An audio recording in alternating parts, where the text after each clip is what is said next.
नव्या दिवसाची नवी बातमी। पुण्यातील विमाननगर परिसरात प्रसिद्ध रामेश्वरम कॅफेच्या मालकाच्या घरात चोरी झाल्याची धक्कादायक घटना उघडकीस आली असून या प्रकरणात घरात नियमितपणे दूध टाकण्यासाठी येणाऱ्या दूधवाल्याने चोरी केल्याचं स्पष्ट झालंय। व्यंकटेश करंडे असे अटक करण्यात आलेल्या आरोपीचे नाव आहे। या चोरी प्रकरणी विमाननगर पोलिसांनी आरोपीला अटक केली असून त्याच्याकडून 1,32,000 रुपयांची रोकड चोरीला गेल्याचं निष्पन्न झालंय। याबाबत मिळालेल्या माहितीनुसार रामेश्वरम कॅफेच्या मालकाच्या घराला डिजिटल लॉक बसवण्यात आले आहे। आरोपी व्यंकटेश करंडे हा गेल्या अनेक दिवसांपासून या घरावर पाळत ठेवून होता। घरात दूध टाकण्यासाठी येताना तो वारंवार डिजिटल लॉकचा पासवर्ड टाकून पाहत असल्याचं तपासात उघड झालंय। मात्र प्रत्येक वेळी त्याचा प्रयत्न फसत होता। अखेर 17 सप्टेंबर रोजी पहाटे 5:30 वाजण्याच्या सुमारास आरोपीला डिजिटल लॉकचा अचूक पासवर्ड समजला।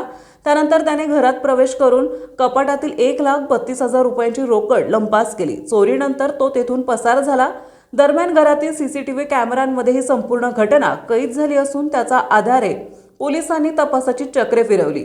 सीसीटीव्ही फुटेजच्या मदतीने आरोपीची ओळख पटवून विमाननगर पोलिसांनी त्याला अटक केली। या घटनेमुळे परिसरात एकच खळबळ उडाली असून घरात विश्वासाने येणाऱ्या व्यक्तीकडूनच चोरी झाल्याने नागरिकांमध्ये चिंतेचे वातावरण आहे। या प्रकरणी विमाननगर पोलीस पुढील तपास करीत आहे। आपल्या परिसरातील महत्त्वाच्या बातम्या पाहण्यासाठी आजच नवप्रभात न्यूज चॅनलला YouTube वर सबस्क्राइब करा आणि बेल आयकॉन प्रेस करा।